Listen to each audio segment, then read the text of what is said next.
Pourquoi l'histoire? Pourquoi des livres d'histoire? Pourquoi des cours d'histoire? Pourquoi se souvenir des événements passés, des hommes du passé? Est-ce que la connaissance du passé apporte quelque chose aux hommes du présent? Et est-ce que les hommes du présent ont des devoirs envers les hommes du passé? La troisième direction dans laquelle il peut donc y avoir des sujets, c'est celle qui met en jeu les rapports entre le passé et le présent. Ainsi, on a vu dans les annales, faut-il oublier le passé pour se donner un avenir? Ou bien que nous apprend l'histoire? Et quelques autres ici sur lesquels vous pouvez vous exercer. La première question, c'est donc, peut-on tirer des leçons du passé? Peut-on apprendre quelque chose d'utile pour le présent? La connaissance du passé nous permettrait de comprendre plus vite les composantes d'une situation présente, d'en comprendre les enjeux, d'en comprendre les risques, et ce faisant, de prévenir les dangers de façon efficace. On l'a dit, certains pensent qu'une crise économique grave est automatiquement suivie d'une montée des idées extrêmes du fascisme. La preuve est donnée par la Grande Dépression de 29, qui a été suivie effectivement de la montée d'Hitler au pouvoir. Si c'est le cas, on devrait donc, de cette connaissance de la crise de 29 et des mécanismes qui ont suivi, pouvoir prévenir une montée extrémiste qui fait suite à la crise économique de la fin du XXe siècle. De la même façon, on a vécu Tchernobyl. Si l'histoire nous donnait des leçons, on n'aurait pas dû voir arriver Fukushima. L'idée que l'histoire est une compétence didactique se heurte à deux difficultés. Tout d'abord, faire profit des leçons de l'histoire dans le présent, ça ne signifie pas simplement mieux comprendre ce qui se passe. Il faut que ça permette d'agir, de prévenir, on l'a dit, d'agir. Or, la question qui se pose, c'est quel pouvoir d'action avons-nous sur l'histoire et sur son déroulement? Qui fait l'histoire? Est-ce que quelqu'un a décidé, un jour, ou un groupe d'hommes, que tel jour, à telle date, le mur de Berlin devait tomber? Est-ce qu'un homme ou un groupe d'hommes ont décidé que tel jour, à telle date, le peuple de Paris devait descendre dans la rue en 89? Nous n'avons pas très clairement le pouvoir d'infléchir les événements. Et même les hommes au pouvoir n'ont pas totalement ce pouvoir. C'est la première difficulté. La seconde difficulté que rencontre la possibilité de profiter des leçons de l'histoire, c'est que l'histoire, c'est l'histoire de conduites humaines, et que les conduites humaines ne sont pas déterminées. Il y a une part de liberté. Et vous retournez au tout début de ce cours sur la question de la scientificité de l'histoire en tant que science. On ne peut pas ou difficilement faire des lois générales en matière de sciences humaines.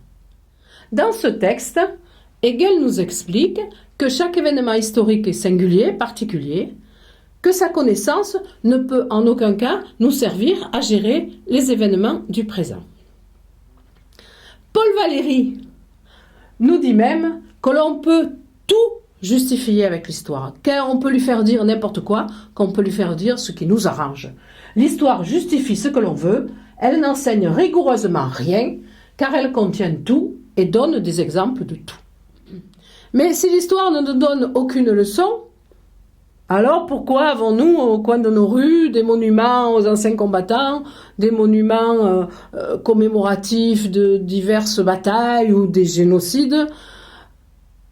Est-ce que nous avons malgré tout un intérêt à avoir une mémoire? À quoi nous sert notre mémoire? Et ça renvoie à l'idée de devoir de mémoire. On dit en général qu'il faut savoir d'où l'on vient pour savoir qui l'on est et pour savoir où l'on va. Les individus comme les peuples ont besoin de connaître leurs racines. Une autre justification du devoir de mémoire, nous l'avons évoqué, c'est que certains affirment que ce souvenir permet d'éviter les erreurs du passé. Enfin, l'élément peut-être essentiel de ce devoir, c'est la notion de respect. Respect que nous devons avoir pour les personnes qui nous ont précédés et plus particulièrement pour celles qui ont été des victimes de l'histoire, avec l'exemple le plus fréquemment cité, la Shoah. Dans ce texte, Paul Ricoeur développe des raisons de respecter le devoir de mémoire. Il dit que d'abord c'est justice, faire justice aux victimes notamment du passé. Il dit aussi qu'il peut y avoir des dérives, nous allons les voir, de ce devoir de mémoire, notamment lorsque c'est une demande de respect envers soi en tant que victime et non pas envers ses ancêtres, c'est-à-dire envers l'autre qui est victime. Il dit aussi, Ricoeur, qu'il faut que les peuples fassent leur deuil. Et que notamment, ce qui permet de faire le deuil, ce sont les rites de commémoration. On commémore pour, normalement, avancer, faire son deuil et dépasser cette douleur. C'est peut-être lorsque l'on a fini de commémorer et qu'on parvient, comme dit Nietzsche, à simplement se remémorer, qu'on a fini ce travail de deuil. Ce travail de deuil que, par exemple, les Arméniens ne peuvent pas réussir à terminer tant que la Turquie n'aura pas reconnu leur génocide. Mais l'appel au devoir de mémoire n'est parfois pas aussi moral qu'il paraît. Certains, par exemple, l'utilisent à des fins intéressées, pour appuyer leur choix présent et surtout pour légitimer des actions, des décisions politiques critiquables au nom d'une dette que l'humanité aurait envers leur peuple victime. Plus d'un philosophe dénonce cette instrumentalisation du passé. Citons la phrase de Finkielkraut, Alain, « Il n'est pas moins déloyal de s'approprier les morts que de les laisser tomber ». Nous avons aussi Todorov, qui a longuement écrit sur cet aspect des choses. Son instrumentalisation de l'histoire en vue d'objectifs actuels, c'est ainsi que procèdent les personnes privées qui utilisent le passé à leur profit, mais aussi les politiciens qui rappellent les faits passés pour atteindre leurs objectifs nouveaux. Le second risque de l'appel au devoir de mémoire, c'est celui d'aboutir à une mémoire omniprésente, hypertrophiée. Une mémoire qui devient un fardeau, que ce soit pour un individu ou pour un peuple. Un fardeau qui empêche d'aller de l'avant, qui empêche l'élan de la vie, qui empêche d'être créatif. Pour parvenir à aller de l'avant, il faut dépasser la rancœur, il faut dépasser la douleur. La mémoire est souvent inhibitrice. Nietzsche dit « il y a des passés qui nous écrasent ». Il défend les vertus de l'oubli. Pour pouvoir vivre, l'homme doit pouvoir avoir la force de briser le passé, de l'anéantir.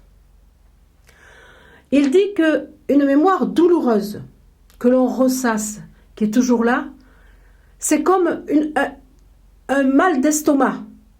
C'est une maladie. Lorsque notre mémoire nous étouffe, on n'a plus la capacité d'agir, dit Nietzsche. On n'a que celle de réagir. On voit donc qu'il peut y avoir un rapport malsain à notre passé, un rapport malsain à l'histoire qui nous prive de notre liberté.